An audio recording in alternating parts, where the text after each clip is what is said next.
வணக்கம். வாங்க சமைக்கலாம். இன்னைக்கு என்ன நம்ம சமைக்க போறோம் அப்படின்னா, செட்டிநாட்டு அரிசி போண்டா. இது ரொம்ப சூப்பரா இருக்கும். மொறுமொறுன்னு இருக்கும். நம்ம அரிசிய நெறைய சேர்த்து, மு உளுந்து கம்மியா சேர்த்து செய்யக்கூடிய ஒரு வகையான போண்டா. இது ரொம்ப நல்லாயிருக்கும். எண்ணெய் நெறைய பிடிக்காது.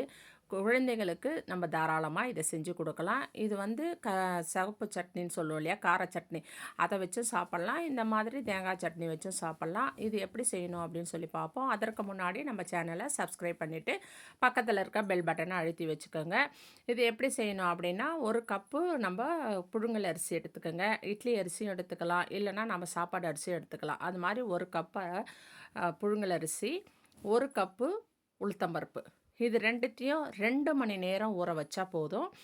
ரொம்ப நேரம் ஊறணும் அப்படின்னு அவசியம் இல்ல. 2 மணி நேரம் ஊற வச்சு, அந்த தண்ணிய வடிகட்டிட்டு, அத மிக்ஸியில போட்டு நல்லா மை போல அரைச்சு எடுத்துட்டு வந்துருங்க. அது அப்படி அரைச்சாலும், அது அரிசியோடு சேரும்போது, அது கொர கொரன்னு நமக்கு வரும்.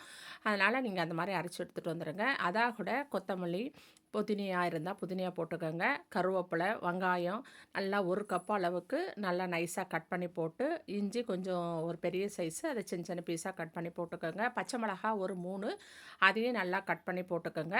போட்டு உப்பு தேவையான அளவு போட்டு எல்லாத்தையும் நல்லா கலந்து எண்ணெய் விட்டு அதை மிதமான தீயில நீங்கள் நல்லா கிள்ளி கிள்ளி போட்டு இந்த போண்டா சுடுங்க. அப்போ தான் அது ஷேப் இல்லாமல் வரும்பொழுது தான் அது இன்னும் மொறுமொறுன்னு ரொம்ப நல்லாயிருக்கும். நம்ம மெது பக்கோடா போடும்போது மெத்துன்னு வரும். ஆனால் அதுவும் நம்ம இப்படி தான் போடுவோம். இது கிள்ளி போட்டு இந்த மாதிரி அரிசி போண்டா போடும்பொழுது இன்னும் சூப்பராக இருக்கும். இது மாதிரி நீங்கள் கிள்ளி கிள்ளி போட்டு செய்யுங்க. ரொம்ப நல்லாயிருக்கும் இது.